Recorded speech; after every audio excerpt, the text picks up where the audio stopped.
Welcome to YouTube channel उड़ान the fly.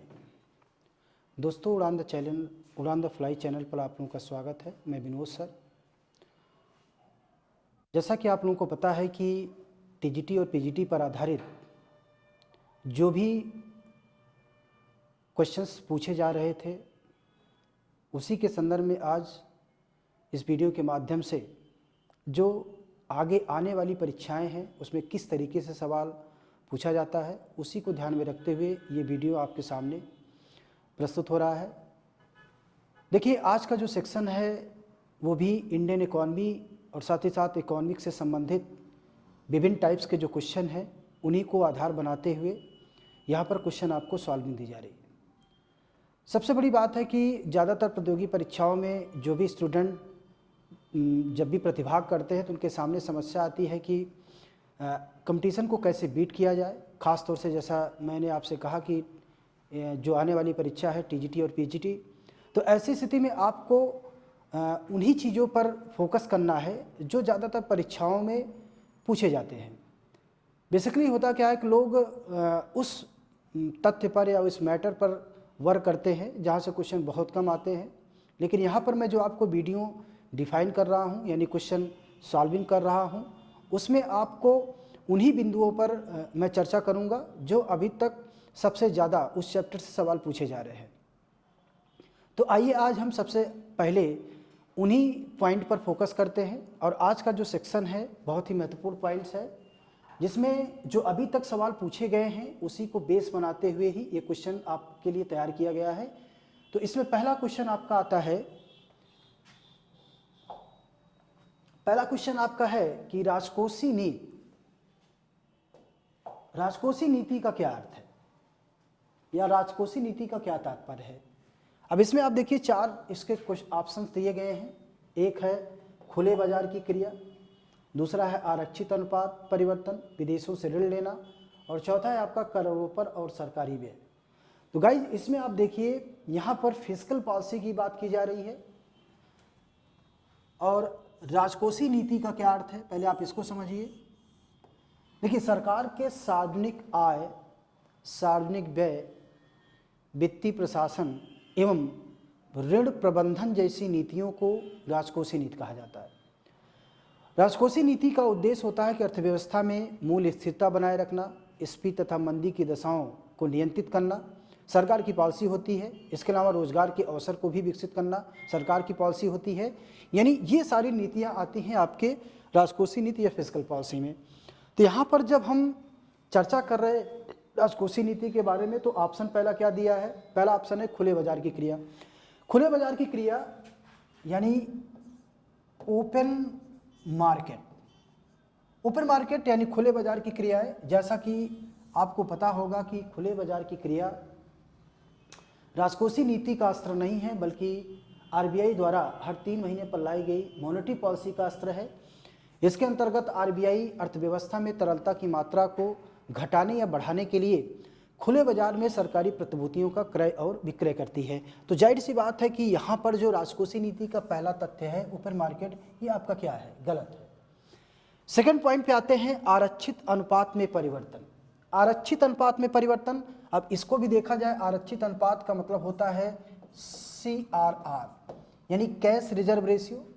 Cash reserve ratio ये भी जो अस्त्र है ये बेसिकली मॉनेटरी पॉलिसी का अस्त्र है, ना कि फिस्कल पॉलिसी का। और इसके अंतर्गत बेसिकली जितनी भी व्यापारिक बैंकें हैं आरबीआई के निर्देशानुसार अपनी जमा का कुछ प्रतिशत आरबीआई के खाते में जमा रखती है। अब ये जो आरक्षित कोष का अनुपात होता है ये आरबीआई के अनुसार यानी उसकी मॉनेटरी पॉलिसी के अनुसार घटता और बढ़ता रहता है। तो यहाँ पर अगर देखा जाए तो ये भी ऑप्शन आपका क्या है, गलत है। फिर आते हैं विदेशों से ऋण लेना। यहाँ पर विदेशों से ऋण लेने की बात आ रही है। विदेशों से ऋण तो सरकार ही लेती है, लेकिन ये राजकोषीय नीतियों में ये सिस्टम अप्रोच नहीं करता है। तो यहाँ पर अगर देखा जाए तो ये भी ऑप्शन आपका क्या है, गलत है। तो कुल मिला के आपका ऑप्शन क्या हो गया, डी सही है, यानी करारोपण और सरकारी व्यय। मैंने आपसे कहा कि सरकार के सार्वजनिक कार्य, सार्वजनिक व्यय, करारोपण या वित्तीय प्रशासन या वित्तीय प्रबंधन जैसी नीतियों को ही कहा जाता है आपका क्या, राजकोषीय नीति। तो यहाँ पर आपका जो पहला ऑप्शन यानी कि जो आपका ऑप्शन सही है वो आपका क्या है, डी है। तो गाइस इसको आप लोग ध्यान दीजिएगा। इसका मतलब है कि फिजिकल पॉलिसी से, राजकोषीय नीति से ये कन्फर्म होता है कि आपके टीजीटी और पीजीटी में सवाल पूछे ही पूछे जाते हैं। नेक्स्ट है प्रतिगामी करारों पर कार्य करने की क्षमता पर प्रभाव डालता है। कार्य करने की क्षमता पर प्रभाव डालता है यानी अब आप देखेंगे यहाँ पर टैक्सेशंस की बात की जा रही है, यानी टैक्स प्रणाली सिस्टम की बात की जा रही है। यहाँ पर कार्य करता है, कार्य करने की क्षमता पर प्रभाव डालता है। क्या वो अनुकूल प्रभाव डालता है या प्रतिकूल प्रभाव डालता है? तो इस स्थिति को अगर हम देखें तो यहाँ जो टैक्सेशंस की बात की जाती है, टैक्सेशन हमेशा जो है अर्थव्यवस्था में विपक्ष में काम करता है, विपरीत काम करता है। तो यहाँ पर अगर आप देखेंगे तो टैक्सेशन जो भी डिफाइन करता है वो बेसिकली आपका अनुकूल नहीं होता है, बल्कि आपका क्या होता है, प्रतिकूल होता है। तो इस स्थिति के आधार पर अगर देखा जाए तो क्या अनुकूल है या प्रतिकूल है, तटस्थ इनमें से कोई नहीं, तो ऑप्शन आपका क्या सही होगा, वो आपका क्या होगा, प्रतिकूल होगा। देखिए टैक्सेशन के संदर्भ में आप लोगों को थोड़ा सा ये ध्यान रखना है कि इसमें जो सवाल पूछा जाता है, यानी कर प्रणाली में, जब कर प्रणाली की बात की जाती है तो इसमें थोड़ा सा आप लोगों को ध्यान में रखना है कि टैक्सेशन प्रणाली की प्रक्रिया में सरकार का सिस्टम, जैसे एक तो आनुपातिक कर होता है, एक आपका प्रगतिशील कर होता है, एक आपका प्रतिगामी कर होता है। तो ऐसी स्थिति में आपको ध्यान में रखना है कि इसके अंतर्गत जो भी सवाल पूछा जाता है, क्या वो करारोपण के सिस्टम में वो प्रगतिशील है, प्रगतिशील है। अब प्रगतिशील के हिसाब से अगर आप देखेंगे तो यहाँ पर अगर आप देखें सरकार के टैक्सेशन सिस्टम में, एक तो जब कर का आधार भी बढ़ता है और कर की दर भी बढ़ती है, यानी कर का आधार भी बढ़ता है और कर की दर भी बढ़ती है, तो बेसिकली होता क्या है कि जो टैक्सेशन सिस्टम है वो आपकी बढ़ती हुई दिखाई देती है। यानी जब कर का आधार और कर की दर दोनों बढ़े तो वहाँ पर टैक्सेशन सिस्टम में अगर आप देखेंगे तो टैक्सेशन सिस्टम की प्रक्रिया में होता क्या है कि एक तो आधार भी बढ़ा, उसकी प्रणाली भी बढ़ी। तो प्रगतिशील कर प्रणाली में जो होता है वो आपका कभी भी अनुकूल नहीं होता, तटस्थ नहीं होता, बल्कि आपका क्या है, वो प्रतिकूल है। तो इस स्थिति के हिसाब से यहाँ पर प्रतिगामी है या बेसिक तौर पर मेंशन किया जाए कि अनुकूल है या प्रतिकूल है, इसको आप लोग थोड़ा सा ध्यान देंगे। तो ऑप्शन के हिसाब से इस पर थोड़ा आप ध्यान दीजिएगा कि यहाँ से एक ना एक सवाल 101% होता है जो पूछा ही पूछा जाता है। तो गाइज इसको आप लोग थोड़ा सा ध्यान दीजिएगा कि किस टाइप से हर क्वेश्चन पूछा जाता है, इसी को बेस बनाते हुए आप लोग क्वेश्चन करेंगे। नेक्स्ट है आपका, इस पर आपको ध्यान में रखना है, यहाँ पर गुणक की बात कर रहा है, व्हाट इज मल्टीप्लायर, यानी मल्टीप्लायर की बात कर रहा है। तो यहाँ पर गुणक है क्या वो 1/1 PC या B 1/1 - MPS SC 1/1 MPS। अब इसको अगर हम डिफाइन करें तो मल्टीप्लायर यानी जिसको हम K कहते हैं, K बराबर होता है 1 - MPC। अगर इसको डिफाइन किया जाए तो ये निकलेगा 1/MPS। तो ऑप्शन आपका क्या सही होगा, ऑप्शन क्या 1/MPC होगा या 1/MPS होगा? तो ऑप्शन आपका क्या सही होगा, डी। यानी कि ये भी ऑप्शन आपका गलत है, ये भी गलत है और ये भी गलत है। 1 - MPS की बात की जाती है, यानी गुणक विनियोग में वृद्धि, आय में कई गुना वृद्धि लाती है, इसी को डिफाइन करता है। यानी उसमें जब निवेश की मात्रा को डिफाइन किया जाता है तो गुणक भी उसी अनुपात में बढ़ता है। तो आंसर आपका क्या होगा, MPS।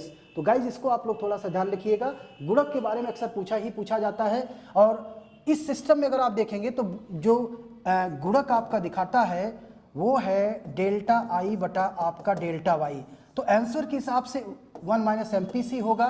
तो यहाँ पर हम जब इसको डिफाइन करते हैं तो बेसिकली वो दिखाई देता है 1 - MPC।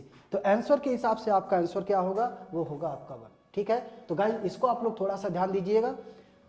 नेक्स्ट क्वेश्चन आपका है, नई आर्थिक नीतियां भारत में कब लागू की गई? देखिए आर्थिक नीतियों की अगर बात की जाए तो भारत जब आज़ाद हुआ तो आज़ादी के बाद भारत में जो स्थितियां थी वो भारत के पक्ष में नहीं थी। उस समय स्फीतिक दशाएं थी, भारत में बेरोजगारी थी, रोजगार के अवसर कम थे, साधन और संसाधन की कमी थी, पूंजी और बचत और निवेश की कमी थी। तो इस स्थिति में भारत की जो पॉलिसी थी वो आंशिक अर्थव्यवस्था को यानी बंद अर्थव्यवस्था के रूप में संचालित की गई। लेकिन धीरे धीरे ये मेंशन किया गया कि जब तक विदेशी इन्वेस्टमेंट भारत में नहीं आएगा, आर्थिक नीतियों में बदलाव नहीं किया जाएगा, तब तक देश का आर्थिक और सामाजिक विकास नहीं होगा।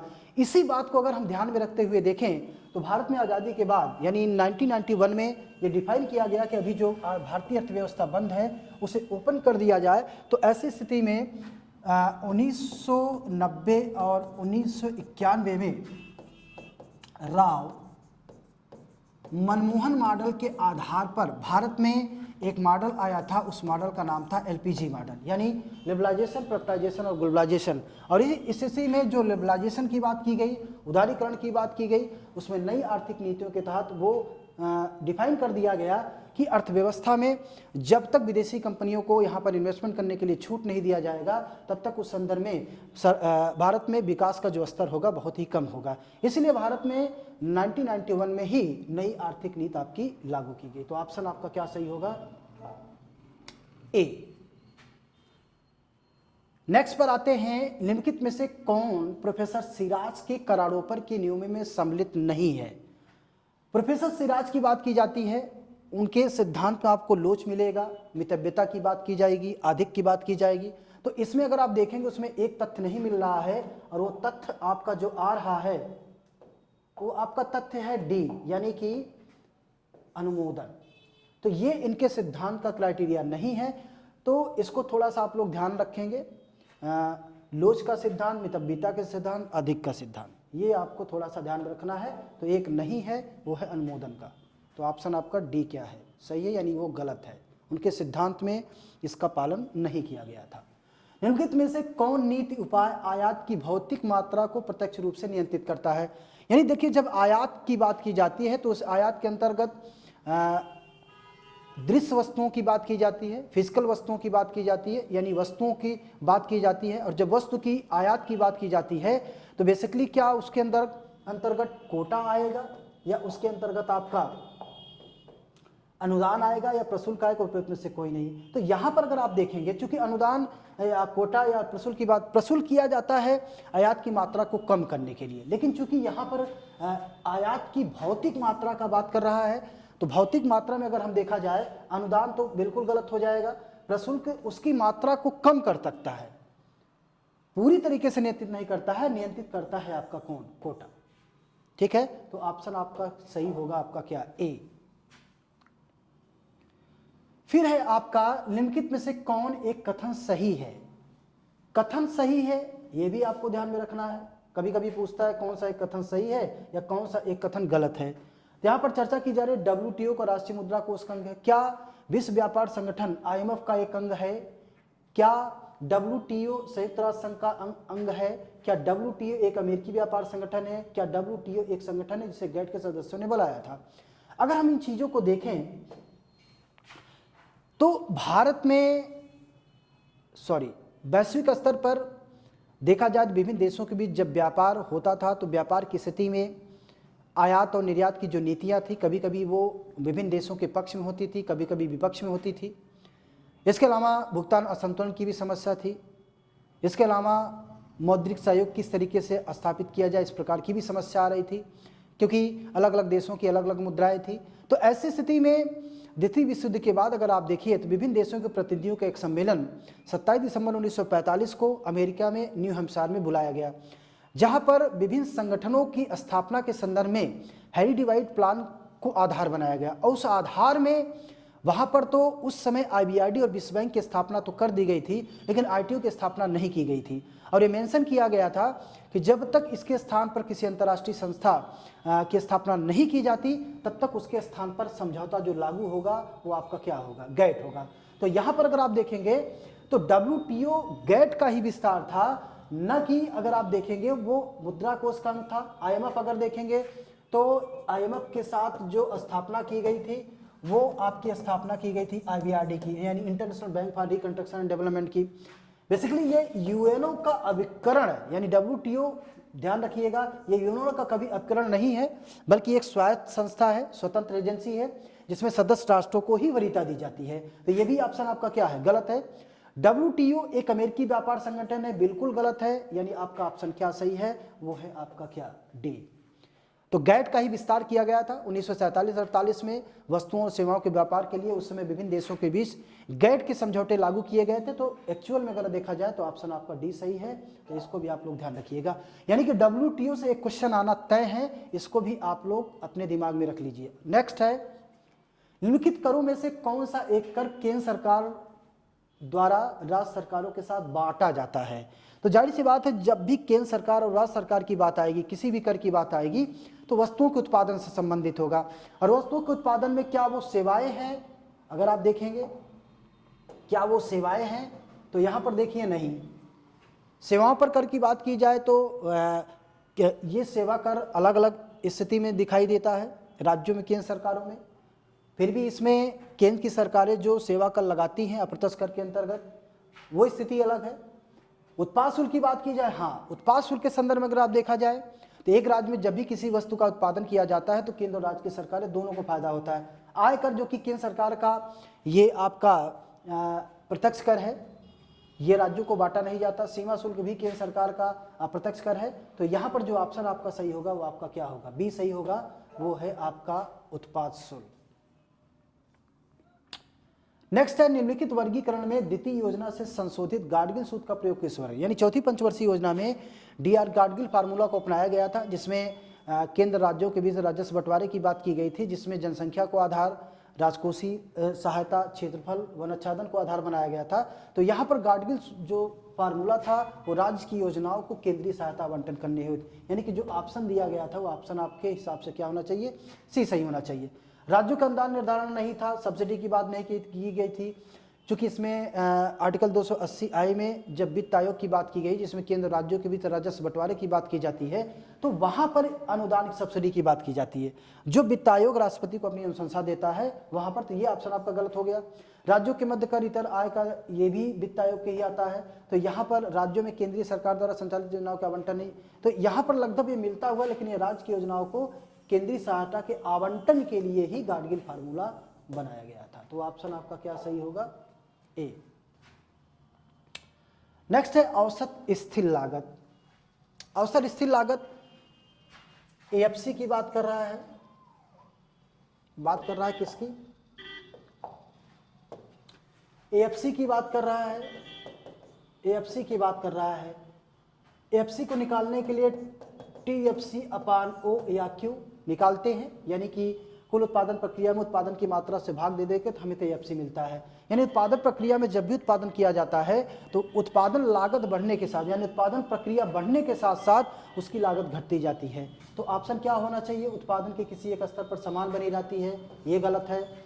उत्पादन के बढ़ने के साथ साथ, उत्पादन के बढ़ने के साथ साथ बढ़ती है, जो कि ये भी गलत है। उत्पादन के बढ़ने के साथ साथ घटती है। ऑप्शन आपका क्या सही है? सी सही है। तो ऑप्शन आपका सी सही है, उत्पादन बढ़ने के साथ घटती जाती है। ठीक है, फिर आते हैं नेक्स्ट पॉइंट पर। आपका अगला जो क्वेश्चन आता है वो है, दो उदासीन वक्र IC1 और IC2 के एक दूसरे को नहीं काट सकते। तो यहाँ पर अब आप देखिए, उदासीन वक्रों की बात की जा रही है, इंडिफरेंस कर्व की बात की जा रही है। तो एक दूसरे को काट नहीं सकते हैं, ये इसकी मान्यता है। समानांतर नहीं हो सकते, ये भी इसकी मान्यता है। अब देखिए, क्या IC वक्र मूल बिंदु से नतोदर होता है, जबकि IC वक्र मूल बिंदु के नतोदर नहीं बल्कि उन्नतोदर होता है, और अलग अलग संस्कृति के एक क्रमवाचक के रूप में दिखाता है। तो मूल बिंदु से नतोदर होता है, ये भी गलत है, ये दोनों ऑप्शन गलत है। और IC1 असंतोष के विभिन्न स्तरों को व्यक्त करते हैं। IC1 IC2 को समांतर नहीं होते, समानांतर मैंने कहा नहीं होता है, नतोदर भी नहीं होते हैं, जबकि उन्नतोदर होते हैं। तो ऑप्शन आपका क्या होगा? सी। IC1 और IC2 संतोष के विभिन्न, IC2, अगर जितनी हम IC1 यानी इंडिफरेंस कर्व की बात करेंगे तो इनमें अगर आप देखेंगे तो अलग अलग स्तरों की ये अलग अलग संतुष्टि को व्यक्त करता है। तो ऑप्शन आपका क्या सही होना चाहिए? सी। तो ऑप्शन क्या सही है? सी। नेक्स्ट है, निम्नलिखित मदों में किस मद पर केंद्रीय सरकार की राजस्व व्यय राशि सबसे ज्यादा है? यानी केंद्र सरकार सबसे ज्यादा किस मद पर व्यय करती है? ये यहाँ पर ये इस बात की क्या वो स्वास्थ्य सेवाएं हैं। तो जब सरकार की बजट पॉलिसी आती है फिस्कल पॉलिसी के अंतर्गत, तो वहाँ पर क्या वो उसके अंतर्गत सरकार किस पे सबसे ज़्यादा व्यय करती है, यहाँ पर इस पर चर्चा किया जा रहा है। तो क्या वो राजस्व सेवाएं हैं, या उपादान है, या अनुदान है, या भुगतान है। तो इन चीज़ों में अगर देखें तो हमेशा हाल के वर्षों में जब भी बजट पॉलिसी आई है तो सबसे ज़्यादा सरकार ने जो पैसा खर्च किया है वो है आपका ब्याज भुगतान। तो गाइज इसको थोड़ा सा ध्यान रखिएगा, यहाँ पर ब्याज भुगतान की ही चर्चा की जा रही है। तो सबसे ज़्यादा जो भुगतान है वो ब्याज से है। नेक्स्ट है आपका निम्नलिखित में से किस कर को प्रत्यक्ष कर नहीं कहा जा सकता। अब यहाँ पर टैक्सेशन प्रणाली में राजस्व आय में दो चीज़ें हैं, एक तो प्रत्यक्ष कर है, दूसरा आपका अप्रत्यक्ष कर है। यानी प्रत्यक्ष कर वे कर होते हैं जो किसी व्यक्ति पर लगाए जाते हैं और उन्हीं से वसूल किए जाते हैं, जिसे विवर्तित नहीं किया जाता। तो यहाँ पर अगर देखें तो प्रत्यक्ष कर में एक तो आय कर केंद्र सरकार की आय का स्रोत है, ये प्रत्यक्ष कर है। संपत्ति कर भी केंद्र सरकार की आय का स्रोत है, ये भी प्रत्यक्ष कर है। उपहार कर भी केंद्र सरकार की आय का स्रोत है, ये भी प्रत्यक्ष कर है। वो कह रहा है कि प्रत्यक्ष कर नहीं है, तो बेसिकली आपका उत्पाद कर केंद्र सरकार की आय का अप्रत्यक्ष कर है, जो केंद्र और राज्यों के बीच बांटा जाता है। तो आंसर आपका क्या सही होगा, डी। अगला, प्रथम वित्त आयोग का गठन कब किया गया था। बहुत सिंपल सा है, प्रथम वित्त आयोग का गठन 1951 में किया गया था। ठीक है, तो बहुत सिंपल सी सवाल है, इसको आप लोग ध्यान दीजिएगा। अब इस समय पूछा जा सकता है कि 14वें वित्त आयोग का गठन कब किया गया या 15वें वित्त आयोग का गठन कब किया गया। तो मैंने चर्चा किया था कई बार कि 14वें वित्त आयोग का गठन 2015 से 20 के लिए और 15वें वित्त आयोग का गठन 2020-21 से लेकर 2025 और 26 तक के लिए। 14वें वित्त आयोग के अध्यक्ष YV रेड्डी हैं, जबकि 15वें वित्त आयोग के अध्यक्ष आपके NK सिंह हैं। तो ये थोड़ा सा आपको ध्यान में रखना है। आगे, अंतर्राष्ट्रीय मुद्रा कोष अपने सदस्य देशों को ऋण प्रदान करता है। देखिए, जब 27 दिसंबर 1945 को IBRD और IMF की स्थापना की बात की गई थी, तो उस समय ये कहा गया था कि ये विकसित और विकासशील देशों को अलग अलग टर्म्स के लिए ये ऋण देगा, जिसमें IBRD की बात की गई थी। तो युद्ध IBRD की जो बात की गई थी उसमें जो युद्ध से ग्रस्त राष्ट्र थे उनके पुनर्निर्माण के लिए IBRD आया था। लेकिन विभिन्न देशों के बीच जो व्यापार होता था उसमें भुगतान असंतुलन की जो समस्या आती थी, उस संदर्भ में ही IMF के द्वारा ऋण की बात की गई थी।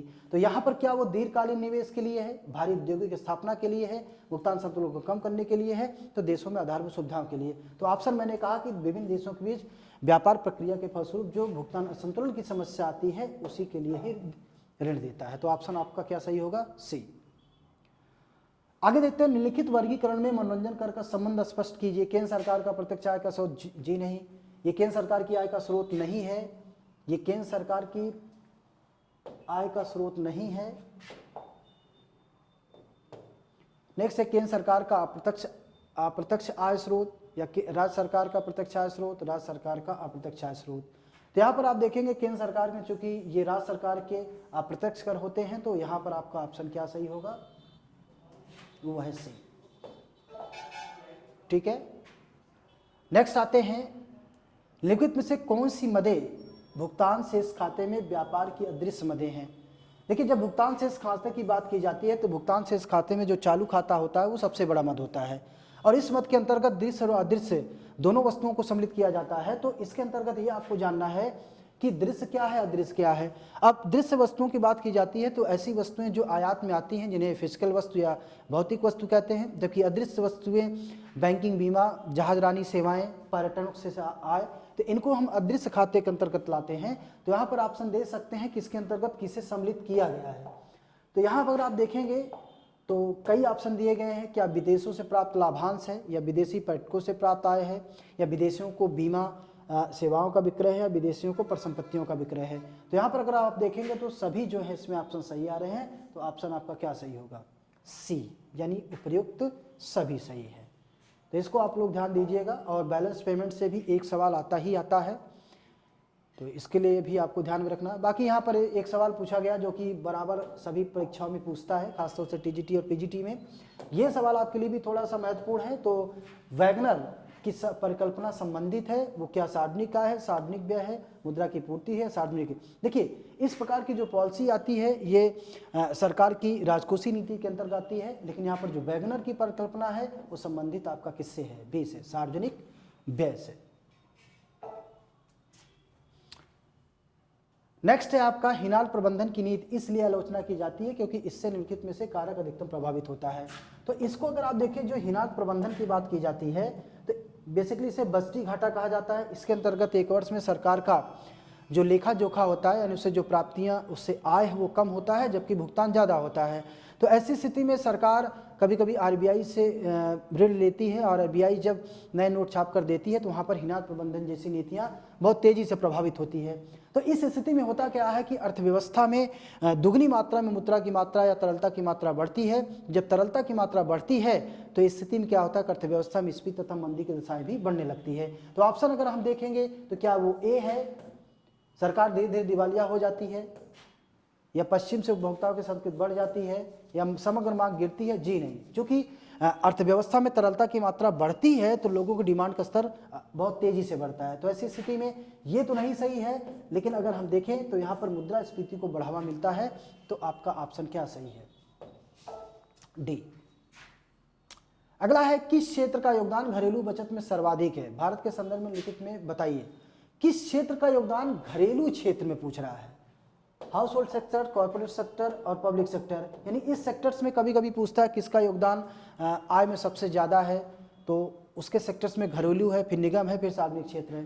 तो यहाँ पर अगर हम देखें तो चूंकि कह रहा किस क्षेत्र का योगदान घरेलू बचत में सबसे ज़्यादा है, तो सबसे ज़्यादा आपका है क्या? घरेलू क्षेत्र, उसके बाद निगम क्षेत्र, फिर उसके बाद सरकारी क्षेत्र। ऑप्शन आपका क्या सही है? सी।